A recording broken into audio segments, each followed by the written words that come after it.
2017 भी आप लोगों ने भाजपा का बनाया और 2022 में आप ही लोग होंगे जो हिमाचल को भाजपा का फिर से बनाएंगे।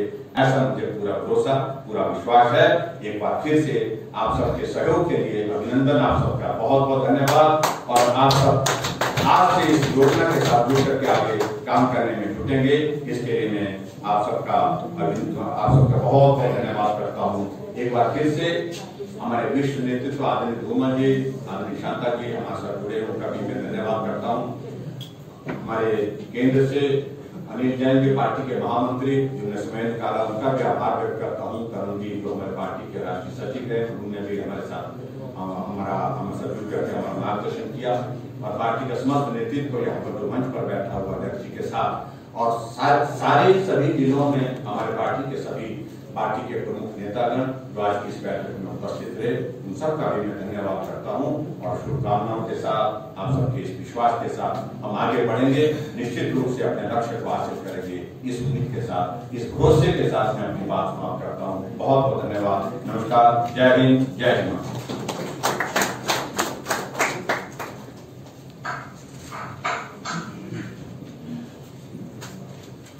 धन्यवाद सम्माननीय मुख्यमंत्री जी। आपका संबोधन हम सभी के लिए हमेशा ही प्रेरणादायक एवं बुखार होगा और उसी परिस्थिति में जो है टेस्ट किया जाएगा और टेस्ट करने के बाद अगर बहुत गंभीर परिस्थिति होगी तभी इलाज किया जाएगा।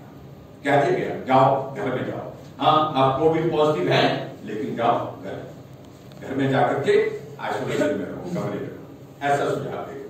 लेकिन अभी तक हिमाचल प्रदेश सरकार ने इस बात को सुनिश्चित किया है, कोविड पॉजिटिव आता है, कोई व्यक्ति व्यक्तिगत रूप से अपने आप कहता है कि मुझे अपने घर जाना है, मुझे अपने घर में रह करके आइसोलेशन में रहना है, मेरी आप चिंता मत करिए, सिर्फ मेरा जो है वो डॉक्टर की सलाह देने के लिए, पैरामेडिकल की सलाह जो आवश्यक है उसके लिए आप लोग भेजते रहिए, लेकिन मैं अपने घर में रहना चाहता हूँ। उसी सूरत में उनको घर भेज रहे हैं, अन्यथा उनको हॉस्पिटल में एडमिट करके हम पूरी जिम्मेवारी के साथ उनके जीवन की रक्षा करेंगे। ये परिस्थिति बाकी प्रदेशों में रही नहीं, ये परिस्थिति हिमाचल प्रदेश में है। हम हिमाचल प्रदेश में एक व्यक्ति, ठीक है, हम इस बात को हमको दुख जरूर है कि आदमी का जीवन अगर एक का भी जाता है तो वो भी दुखद है। कुछ लोगों की जान गई है, मैं उनके परिवार को इस दुख को सहन करने के लिए ईश्वर से शक्ति दे ऐसी कामना करता हूँ। और बहुत सारे लोग जो डॉक्टर, पैरामेडिकल स्टाफ, जो हमारे कोरोना वॉरियर्स हैं, हमारे सफाई कर्मचारी, नर्सेज, पुलिस के कर्मचारी बहुत संख्या में इलाज करते करते भी पॉजिटिव संक्रमित, लेकिन फिर भी उसके बावजूद हौसला रखा है। बहुत सारे ऐसे लोग जो पॉजिटिव हो गए, पॉजिटिव होने के बाद उनका ट्रीटमेंट हुआ और ट्रीटमेंट होने के बाद जब वो ठीक होकर के स्वस्थ हुए, वो कर्मचारी स्वास्थ्य विभाग के, उसके बाद स्वास्थ्य विभाग की ओर से हमने कहा कि आपको अपनी सेवा फिर देनी है, फिर जाकर के पीपी किट पहन करके कोविड-19 के उस मरीज के देखभाल करने के लिए, उसके इलाज करने के लिए काम करने की। मैं उनको साधुवाद देता हूं, उनका अभिनंदन करता हूं, उनका धन्यवाद करता हूं। मैं व्यक्तिगत रूप से उनसे उनसे संवाद करने की भी कोशिश कर रहा हूं। हम टेक्नोलॉजी के माध्यम से जुड़ करके हमने कोशिश की उनसे बात करने की, काफी उनसे बातचीत हुई भी, लेकिन फिर भी उसके बावजूद इस परिस्थिति में मुझे लगता है कि जो चीजें की जा सकती थी वो करने की कोशिश है। अब की वर्ष हमारे लिए बहुत महत्वपूर्ण था क्योंकि हमारे स्टेट ग्रुप का हिमाचल प्रदेश के लिए 50वां वर्ष है। हम इस वर्ष को बहुत अलग तरह से मनाना चाह रहे थे। हमने निर्धारित किए थे, योजनाएं बनाई थी कि 50 कार्यक्रम पूरे हिमाचल प्रदेश में करेंगे, 50 अलग अलग जगह कार्यक्रम करेंगे। इस प्रदेश के लिए जिन लोगों का योगदान रहा है, पूर्व में रहा है, जिन लोगों ने अच्छा काम किया है समाज के किसी भी क्षेत्र में, उनको सम्मानित करेंगे। लेकिन वो सारी चीजें इस कोविड-19 की वजह से हमको फिलहाल जो है उनको लंबित करना पड़ा है, स्थगित करना पड़ा है। आने वाले समय में मैं उम्मीद करता हूँ अगर परिस्थितियां अच्छी हुई तो निश्चित रूप से कुछ कार्यक्रम उसमें से जो किए जा सकते हैं उस पर उसका उद्घाटन करने के लिए 25 सितंबर के बाद जब भी माहौल अच्छा होगा, परिस्थितियां ठीक होंगी, आदरणीय प्रधानमंत्री जी से हमने विनम्र निवेदन किया है कि आप आए हिमाचल प्रदेश और देवभूमि हिमाचल प्रदेश को, जिसको आपने घर के रूप में स्वीकार किया, अपना घर है, अपने साथी हैं, अपने सहयोगी हैं, और यहाँ आकर के जो स्वप्न आदरणीय अटल बिहारी वाजपेयी जी ने देखा था, जो उस स्वप्न को साकार करने के लिए हम सब लोग देवभूमि के लोग जो है आज सफल हो रहे हैं, कामयाब हो रहे हैं, उसके लिए आदरणीय प्रधानमंत्री जी का निश्चित रूप से अभिनंदन करेंगे। देवभूमि हिमाचल प्रदेश में 25 सितंबर के बाद जब भी उनका कार्यक्रम निर्धारित होगा और इस टनल को हम जब समर्पित करेंगे तो हमारा लाहौल स्पीति और कुल्लू और हिमाचल के बाकी हिस्सों के साथ सीधा हमारा जो है वो आने जाने का रास्ता खुलेगा और सामरिक दृष्टि से भी बहुत महत्वपूर्ण है। जहां तक हमारे आदरणीय प्रधानमंत्री जी के नेतृत्व की बात आती है, मैं इस बात को कह सकता हूं, ऐसा नेतृत्व जो भारत को आज सौभाग्य से प्राप्त हुआ है।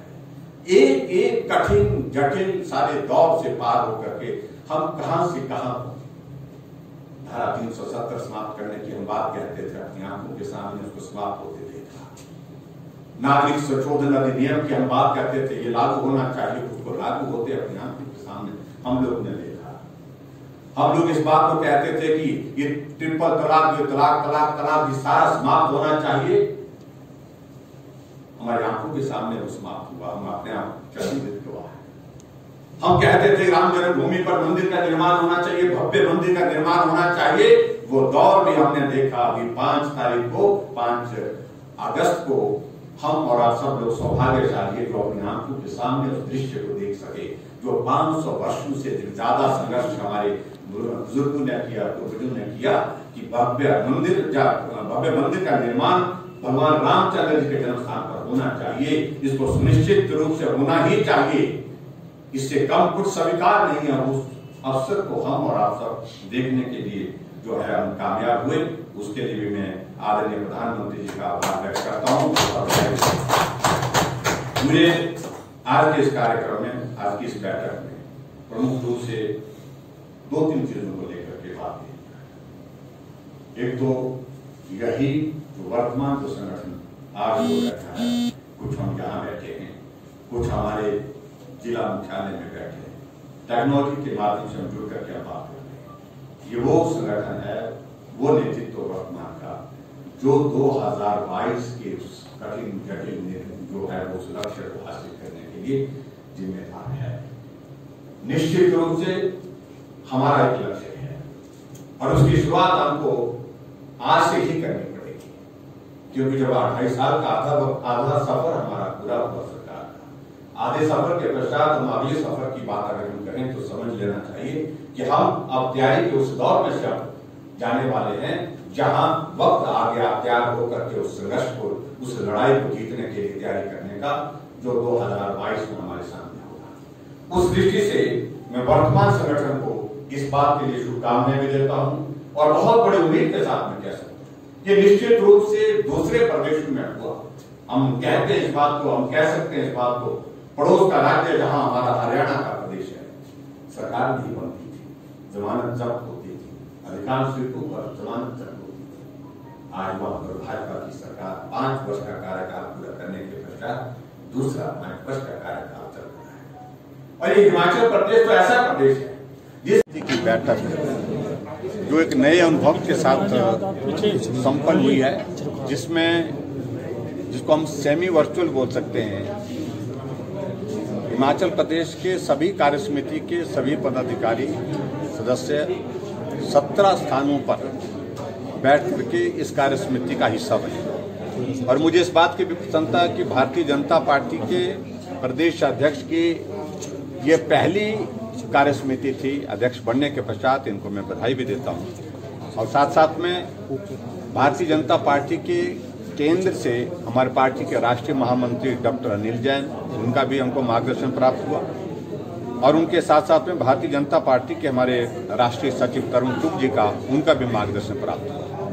दिल्ली से हमारे साथ में केंद्रीय राज्य वित्त मंत्री श्री अनुराग ठाकुर जी हमारे साथ जुड़े थे, उन्होंने भी केंद्र सरकार की उपलब्धियों पर बहुत महत्वपूर्ण मार्गदर्शन सभी कार्यकर्ताओं का किया है।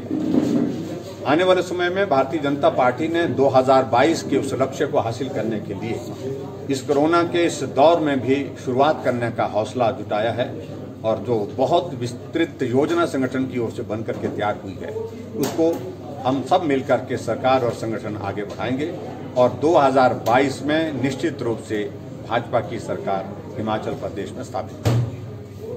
Thank you sir. कांग्रेस की कल भर्ती कमेटी की बैठक हुई थी, उसमें फिर से सोनिया गांधी को ही अंतरिम अध्यक्ष के तौर पर उनकी तरफ से अनाउंस किया गया है। आप इस पूरे देखिए, परिवार से बाहर कांग्रेस पार्टी निकल नहीं पाई है और ना निकलने की उम्मीद लग रही है।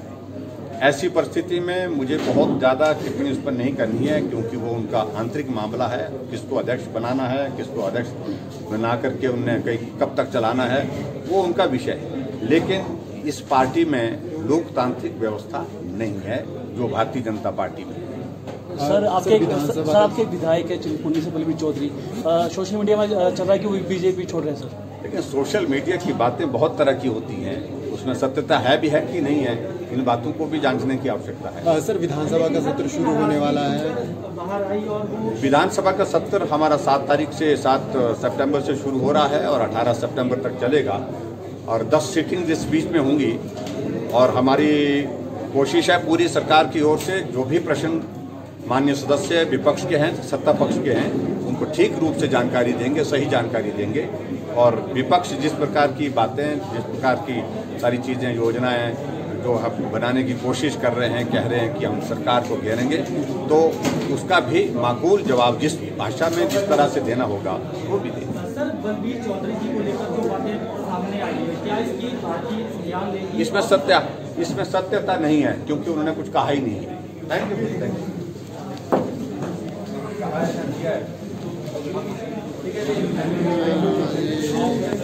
अवसर मिला, ये हमारे लिए सौभाग्य की बात है और उनका आशीर्वाद देने का हमको अवसर प्राप्त हो, उसके लिए भी मैं आभार व्यक्त करता हूँ। मुझे इस बात को लेकर के प्रसन्नता है कि लोगों की समस्याओं का समाधान गांव में हो, लोगों की समस्याओं के समाधान के लिए सरकार गांव में पहुंचे, उसके लिए शुरुआत हमने जनमंच की और वो जनमंच के कार्यक्रम को लेकर के आज हिमाचल में तो हम इस बात का हम जिक्र करते हैं, लेकिन उसके बाहर भी दूसरे प्रदेशों में भी इसका जिक्र होता है। जब सरकार उठती है और गांव में जाती है, मंत्री जाता है, अधिकारी जाते हैं और जाकर के गांव के लोगों के बीच में बैठ करके उनकी समस्या के समाधान के लिए बात करते हैं।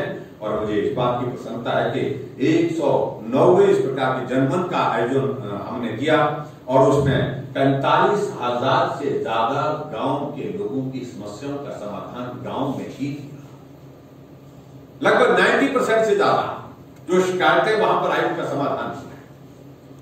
हालांकि विपक्ष के लोग कई तरह की बातें करने लगते हैं जनमंच के बारे में, क्योंकि कोविड-19 की वजह से आजकल हमारा जनमंच पिछले 6 महीने से प्रभावित हुआ है। और मैं उम्मीद करता हूं जैसे हालात सुधरते हैं, जैसे परिस्थितियां ठीक होती हैं, तो हिमाचल प्रदेश में हम तुरंत जो है जैसे हालात बनेंगे तो जनमंच फिर से शुरू होगा।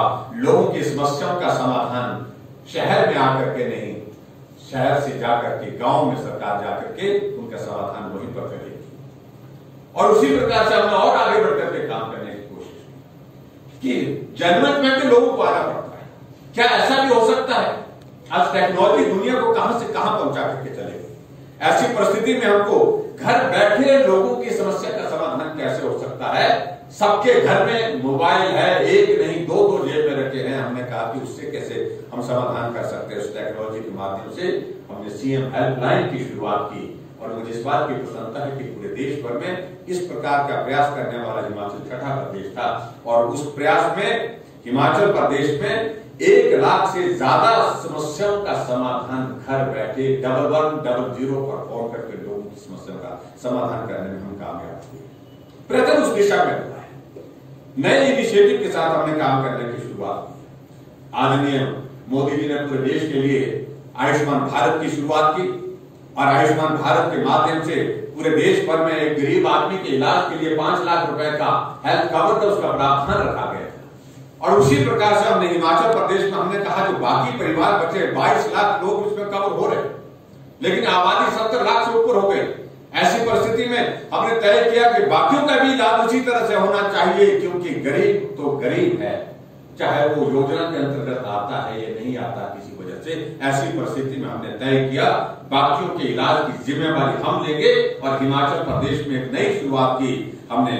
जिस योजना आज मुझे इस बात की प्रसन्नता है कि उस योजना के अंतर्गत हमने हिमाचल प्रदेश में लगभग 62,000 रोगियों का मुफ्त में इलाज किया, बिना पैसे के इलाज किया। ये प्रतिनिधि तरह से हमने करने की कोशिश की और उसमें लगभग हमने हमारी राशि लगभग 91 करोड़ के लगभग 95 करोड़ के लगभग हमने पैसा उस पर खर्च किया। और उसके अलावा हमने एक और योजना, जिस योजना का नाम हमने सहारा योजना रखा।